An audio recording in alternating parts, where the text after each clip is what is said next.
जब जब सृष्टि में करुणा, प्रेम और संतुलन डगमगाने लगता है, तब तब शक्ति किसी न किसी रूप में प्रकट होती हैं। आज हम आपको ले चलते हैं दक्षिण भारत की उस पावन भूमि पर, जहां स्वयं शक्ति मां कामाक्षी के रूप में विराजमान है। पौराणिक कथाओं के अनुसार राजा दक्ष ने एक विशाल यज्ञ का आयोजन किया, लेकिन अपने अहंकार में उन्होंने अपने दामाद भगवान शिव को यज्ञ में आमंत्रित नहीं किया। यह अपमान मां सती सहन नहीं कर सकी। अपने पिता के यज्ञ स्थल पर भगवान शिव का तिरस्कार देखकर मां सती ने योगाग्नि द्वारा अपने शरीर का त्याग कर दिया।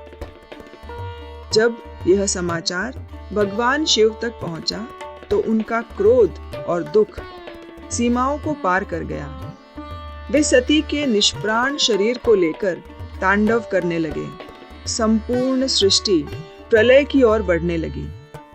तब भगवान विष्णु ने अपने सुदर्शन चक्र से मां सती के शरीर को विभक्त किया। मां के शरीर के अंग भिन्न भिन्न स्थानों पर गिरे और वही स्थान शक्तिपीठ कहलाए। मान्यता है कि इसी पवित्र भूमि कांचीपुरम में मां सती का नाभि देश गिरा। नाभि, जो सृजन का केंद्र है, जीवन का मूल है। इसी कारण यहाँ विराजमान शक्ति को मां कामाक्षी कहा गया, अर्थात वह देवी जिनकी आंखों में करुणा, प्रेम और सृजन की शक्ति समाई हो। यह केवल एक मंदिर नहीं, यह शक्ति का वह केंद्र है जहां से मातृत्व, सौंदर्य और अनुग्रह संपूर्ण सृष्टि में प्रवाहित होता है। कांचीपुरम सिर्फ एक नगर नहीं, बल्कि भारत की 7 पवित्र मोक्षदायिनी नगरियों में से एक है। यहाँ हर श्वास में भक्ति है, हर दीपक में प्रार्थना और हर मंत्र में मां का आशीर्वाद। कहा जाता है कि भगवान शिव स्वयं एकाम्रनाथ के रूप में यहाँ मां कामाक्षी के साथ निवास करते हैं। शक्ति और शिव का यह संगम इस क्षेत्र को अद्वितीय बना देता है। मां कामाक्षी का स्वरूप अत्यंत शांत और करुणामयी है। उनकी दृष्टि में कोई भय नहीं, कोई दंड नहीं, केवल मातृत्व का अपनापन है।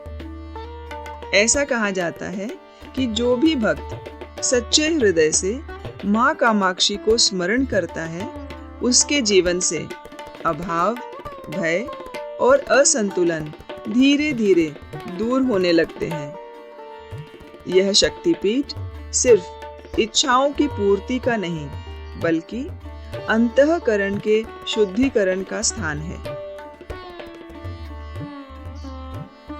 युगों से ऋषि, मुनि, साधक और गृहस्थ यहाँ आकर मां के चरणों में अपने अहंकार, दुख और प्रश्न अर्पित करते आए हैं, और मां मौन होकर भी सब सुन लेती हैं, क्योंकि शक्ति शब्दों से नहीं, अनुभूति से समझी जाती है। यदि आपके जीवन में दुविधा है, यदि मन अशांत है, यदि भीतर कुछ टूट सा गया है, तो मां कामाक्षी को स्मरण कीजिए। वे आपको वह नहीं देती जो आप मांगते हैं, बल्कि वह देती हैं जिसकी आपको वास्तव में आवश्यकता होती है। यह था मां कामाक्षी शक्तिपीठ, शक्ति का वह स्वरूप जहां सृजन, करुणा और संतुलन एक साथ प्रकट होते हैं।